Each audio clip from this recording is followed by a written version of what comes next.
So I wanted to talk a little bit about, we're on the doorstep essentially of Overwatch dropping its new, going free to play and all this, the whole new model that it's going to be. October 4th. And we've slowly gotten some information kind of coming out, and then like people will come out that are leaders in the companies and like dropping little bits of information. Usually some of it can be a little bit confusing, like, wait, and it's like, well, more information is going to come out. So more information has come out. We kind of got a little bit of a better look. They did drop a trailer that shows not only some of the new cosmetics and things that you're going to get, and then you can expect to be part of the new Battle Pass system that they're using. But we also got a launch trailer, if you will, for the new character, which, Ed, how do you say her name? I feel like I'm saying it incorrectly. Do you know? I've been saying Kiriko. Kiriko? That's just how I assume it's spelled, but it's spelled Kiriko. Okay. Kiriko. Yeah, but you would imagine something crazy going on with that R. Yeah. Mm-hmm. So I'm going to say Kiriko because I feel silly when I say it the other way, even though it's probably right. I just feel like I'm doing it wrong, incorrect. But that's how I was saying it before, and I was like, I don't know if that's right. I need to double check. So some of the questions that had been around this was, and it kind of was brought up by Blizzard releasing a little bit of tidbits of information, but not giving us the whole picture, was how is this going to work with new characters? That's one of the big sticking points. Mm-hmm. So how Overwatch historically... I'm sorry, say again? How is what going to work? So historically in Overwatch, anytime a new hero is introduced into the game, they launch it and everybody just has access to the hero. But there was some talk about, well, that might not be the case when they go the Battle Pass model. But there wasn't complete clarity on it. So now that we have this information out, there is further clarity into it. And there are going to be, as seasons come, because they're going to introduce, if I understand it right, there's going to be new characters added every other season. So there'll be this first season, then season 2, there won't be necessarily a new character involved. And then in season 3, some new characters will come through, and that's kind of the cadence that they're going to do it. But there are going to be characters, you have to unlock them via the Battle Pass. So it won't be like the season drops and the characters are just there. You just have access to them, which, again, that's how it was historically in the way that Overwatch used to work. Mm-hmm. So that's what people, for the most part, were expecting it to stay as.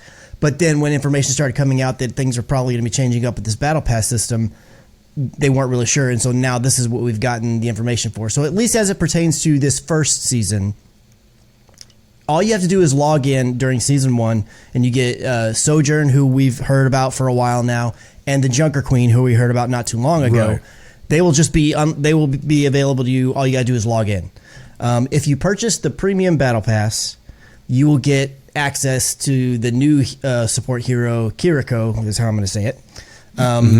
And that's 1,000 Overwatch coins, which is equivalent to about $10 on the Battle Pass. Now, it's a little bit different for at least this very first season, and possibly this might have been like a last-minute decision based on some blowback when they didn't release all the information. But they said if you were an owner of the original Overwatch and you had bought it before June of last year, or this year, they will go ahead and just give you the Founders Pack, like as a bonus for being an Overwatch fan of old. Okay. And that will include giving you access to Kiriko, and you won't have to unlock her. She's not going to unlock until level 55 out of an 80-tier Battle Pass. 55? 55 is when she will unlock out of an 80-tier. That's deep. I think it's, 80-tier Battle Pass. So when we get to Season 3, and we're going to have 3 new characters throughout that season, I don't know if it's going to be similar to this one where 2 of them drop right away, and then you have to only work for one of them. Not exactly sure. Now, they did make it very clear that the characters, even though they are tied to a tier, you unlock them on the free version of the Battle Pass, because typically with most games that have a Battle Pass, there's a premium version, which you pay for, that gives you a lot of stuff, and then there's a free tier of it, which maybe you only get something every 5 levels or every 10 levels or something, instead of every single level getting something. Right. Yes.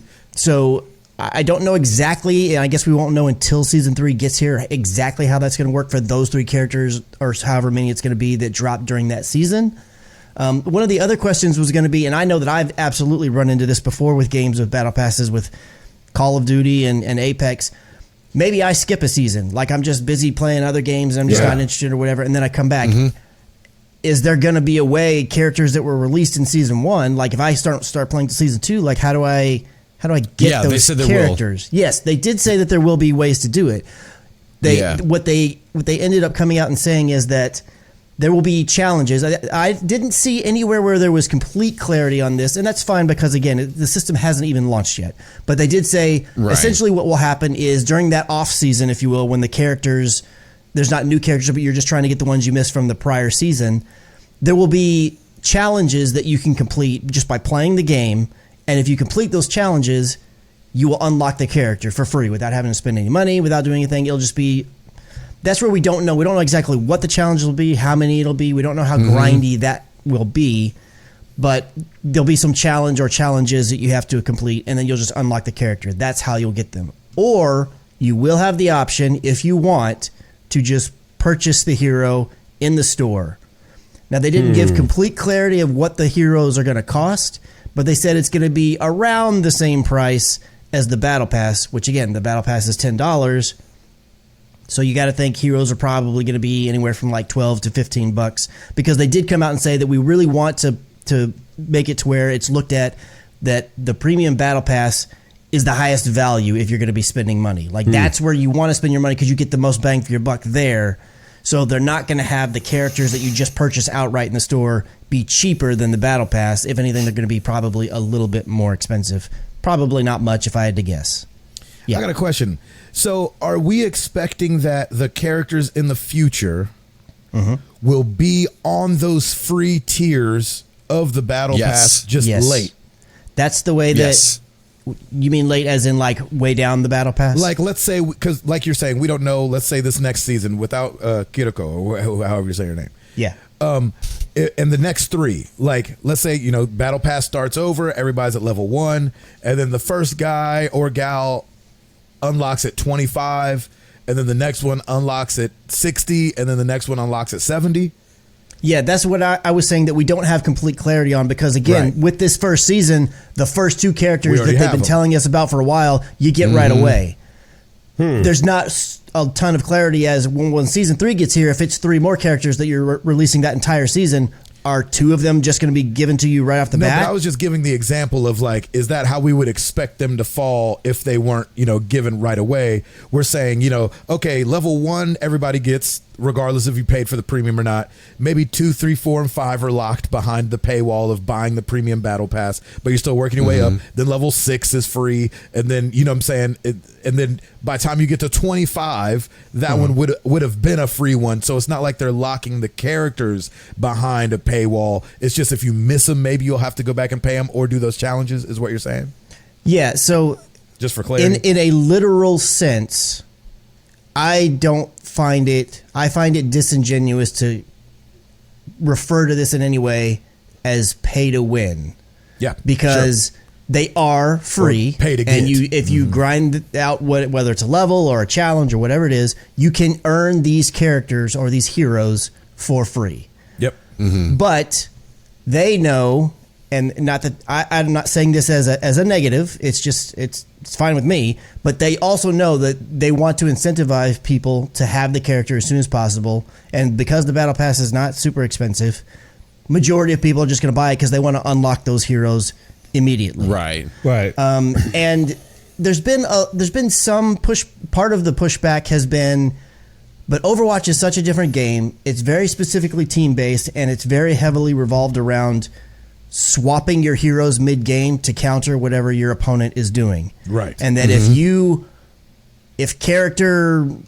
Kiriko is like super crazy good and a bunch of people unlocked her with a battle pass, premium battle pass, but I can't do that either because I can't afford it or whatever the case may be, and I can't now help my team when I'm the healer and switch to her because I haven't been able to make it to level 55 and it takes me a month and a half to do that.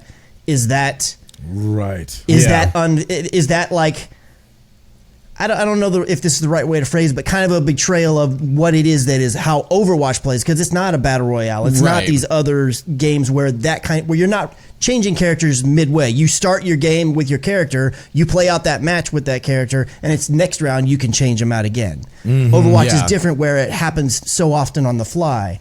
And they've not completely...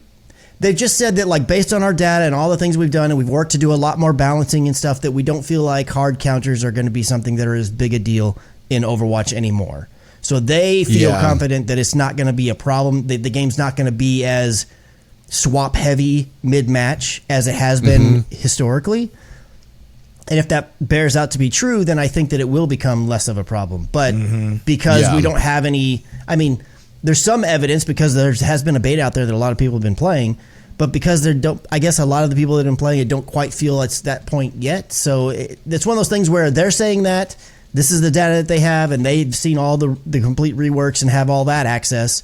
So you just kind of take their word on it and see how it plays out. And if it plays out that way, then it should be fine. Yeah. Well, and how many times have you been in that situation where there's a Widowmaker just knocking us out?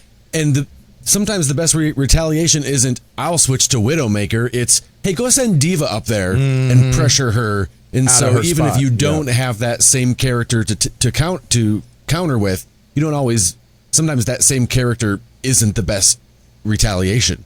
That's true. Good point. Yeah, it'll be interesting to see how it all plays out. I'm super excited for October 4th. I'm super excited for more people to be able to get their hands on this game because it's going free to play. Yeah. It's nice to hear about the Overwatch 1 players getting Kiriko for free. And it'll be interesting to see how it plays out because I'm one of those guys who usually won't have the time to bust through a battle pass on a single game just because of my schedule and because God of War is coming. That's right. So if they release anything soon, that's going to be a problem for your boy. If you got the Watch Point pack that gave you access to the beta, or it is still available, it also comes with 2,000 in-game coins as well as the first season of the first battle pass. So it basically is 3 battle passes. The first 3 battle passes that's in there. So and then we get to keep our coins that we have now as well. Yeah, they cashed in my loot boxes. Now I've got like 71,000 coins. Wow. And, so I'll be able to play for the next 20 seasons. So there you go. If I wanted. Yeah. I don't have 70 grand, but they said that'll carry over. And can you check online or only in the game? Probably only in the game. Huh? I think only in the game. Yeah. Shoot, I wonder if I should kick it up real quick. I might kick it up real quick just to see.